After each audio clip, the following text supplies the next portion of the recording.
মৰ্চাৰ সম্পাদকক প্ৰাণে মৰাৰ ভাবুকি পঞ্চায়ত ৰাজবাৰী জিলা পৰিষদৰ সদস্যৰ বিৰুদ্ধে এজাহাৰ জিলা পৰিষদৰ সদস্য জীৱন সিংহই নিজ দলৰ এছটি মৰ্চাৰ সম্পাদকক প্ৰাণে মৰাৰ ভাবুকিৰ অভিযোগ এছটি মৰ্চাৰ সম্পাদক সুভাষ থাউচেনে জিলা পৰিষদ সদস্য জীৱন সিংহৰ বিৰুদ্ধে আনিছে অভিযোগ সোমবাৰে ৰাজবাৰী ৱাৰ্ড সদস্য বাসন্তী দেৱৰ বাসগৃহত অনুষ্ঠিত এখন সভাত এই ভাবুকি দিয়াৰ অভিযোগ সুভাষ থাউচেনৰ সুভাষ থাউচেন ঘটনা সন্দৰ্ভত ইতিমধ্যে যোগীজান আৰক্ষী চকীত এজাহাৰ দাখিল কৰিছে জিলা পৰিষদৰ সদস্য জীৱন সিংহৰ বিৰুদ্ধে মোক জিলা পৰিষদৰ সদস্য ৰাজবাৰী গাঁও জিলা পৰিষদৰ জীৱন সিঙে যোৱাকালি মোক এটা বৈঠকত মোক বৰ ভাবুকি দিছিলে বুলি মোক সকলো তাত উপস্থিত থকা ৰাইজে মোক কথাটো অৱগত কৰাইছে কথাটো এনেকা ধৰণৰ মই যোৱাকালি আমাৰ যোগীজান মণ্ডলৰ প্ৰেছিডেণ্ট ৰাজমণি শৰ্মাই মোক নিমন্ত্ৰণ দিছিলে ডক্টৰ শ্যামাপ্ৰসাদ মুখাৰ্জীৰ যিটো বলিদান কাৰ্যসূচী সেইখিনি কাৰ্যসূচীত মোক নিমন্ত্ৰণ জনোৱাৰ কাৰণে মই সেই নিমন্ত্ৰণত গৈ সেইখিনি মুহূৰ্ততেই আমাৰ আজিৰ যিটো বৰ্তমান যে আপোনালোকে দেখি আছে আমাৰ ৰাজবাৰী গাঁও পঞ্চায়তত ইয়াত সদস্যসকলৰ শপত গ্ৰহণৰ কাৰ্যসূচীৰ লগতে সভাপতি আৰু উপসভাপতি বাছনিৰ বৰ্তমান চলি আছে কাৰ্যসূচী এইখিনি কাৰ্যসূচীত সভাপতি আৰু উপসভাপতি বাছনিৰ ক্ষেত্ৰত তেতিয়া এই বলিদানৰ সভাৰ কাৰ্যমৰ্মতেই কাৰ্যসূচীতেই সিহঁতে অন্তৰ্ভুক্ত কৰি পেলাই মাতি আছিলে তেতিয়া দ্বিজ সিং আৰু অজিত সিঙৰ মাজত বাক বিততা হ'ল তেতিয়া মই কৈছোঁ মণ্ডল প্ৰেছিডেণ্টক সভাপতি হিচাপে আপুনি সভাটো ভংগ কৰক যিহেতু মহৎ কাৰ্য এটা বলিদান কাৰ্যসূচী আমাৰ ডক্টৰ শ্যামাপ্ৰসাদ মুখাৰ্জীৰ সোঁৱৰণিত পাতি আছে এইখিনি মহান কাৰ্যসূচীত আপোনালোকে এই বিতৰ্কিত মন্তব্যকেইটা যুক্তিকেইটা কাৰ্যসূচী এজেণ্ডাটো আপোনালোকে পিছুৱাই দিব সভাটো বৰ্তমান ভংগ কৰি দিয়ক বুলি ক'লে তেতিয়া সেই মৰ্মে আমাৰ মণ্ডল প্ৰেছিডেণ্টক সভাখন ভংগ কৰি দিলে তাৰপাছত মই গুচি আহিলোঁ গুচি অহাৰ পাছত সিহঁতে আকৌ বৈঠক সেই আজিৰ যিটো পঞ্চায়তৰ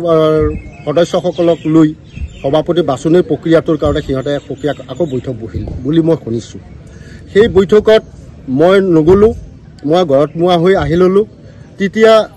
আমাৰ ৰাজবাৰী জিলা পৰিষদৰ সদস্য জীৱন সিঙে বোলে কৈছে সুভাষ থাউচেন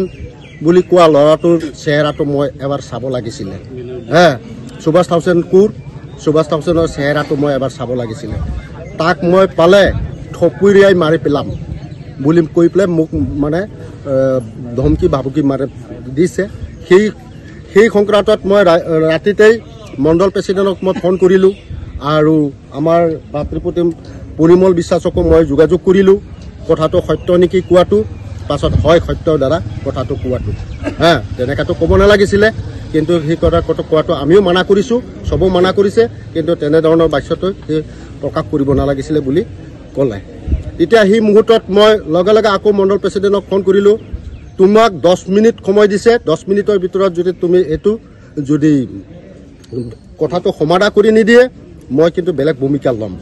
তাৰপাছত মণ্ডল প্ৰেছিডেণ্টৰ তেতিয়া ৰাতি 12টা বাজিল এইখিনি কথা মই লগে লগে মই MLA বিধায়ক ৰামকৃষ্ণ ডাঙৰীয়াকো মই কথাটো অৱগত কৰালোঁ ডিষ্ট্ৰিক্ট প্ৰেছিডেণ্ট দিলীপ দৰকো অৱগত কৰালোঁ প্ৰাক্তন প্ৰেছিডেণ্ট জিলা অনুপ দেৱকো মই অৱগত কৰালোঁ প্ৰাক্তন জিলা সভাপতি উত্তম দাকো মই অৱগত কৰালোঁ প্ৰাক্তন সাধাৰণ সম্পাদক মনোজ দাস বৰ্তমান জিলা সম্পাদক তেখেতকো মই কথাটো অৱগত কৰালোঁ সকলোকো মই অৱগত কৰাৰ পাছত মই কৈছোঁ আপোনালোকে মোক বেয়া নাপাব মোক যিহেতুকে প্ৰাণৰ ভাবুকি দিছে সেয়ে এই ধৰণৰ ৰাজনৈতিক সংক্ৰান্ততেই কি কয় আপোনাৰ ডুমৰুপাৰ জিপিত এটা এক্সিডেণ্ট হৈছে আপোনালোকে নিশ্চয় জ্ঞাত তেনেধৰণৰ কালি পৰহি মোকো মাৰি পেলালে কি হ'ব সেয়ে মই আইনৰ আশ্ৰয় ল'বলৈ গৈছোঁ যিহেতুকে মোক যাতে আইনে সুৰক্ষা দিয়ে সেয়ে মোৰ ক'বলগীয়া কথা মই জীৱন সিঙৰ এগেইনষ্টত মই প্ৰাণৰ ভাবুকি দিছে কাৰণে মই আইনৰ আশ্ৰয় লৈছোঁ যাতে আপোনালোকৰ মাধ্যমৰ জৰিয়তে মই ক'ব বিচাৰোঁ যাতে মোক উচিত ন্যায় দিয়ে সকলো ৰাইজৰ ওচৰত মই আপোনালোকৰ মাধ্যমেৰে অনুৰোধ জনালোঁ। News desk report Assam time.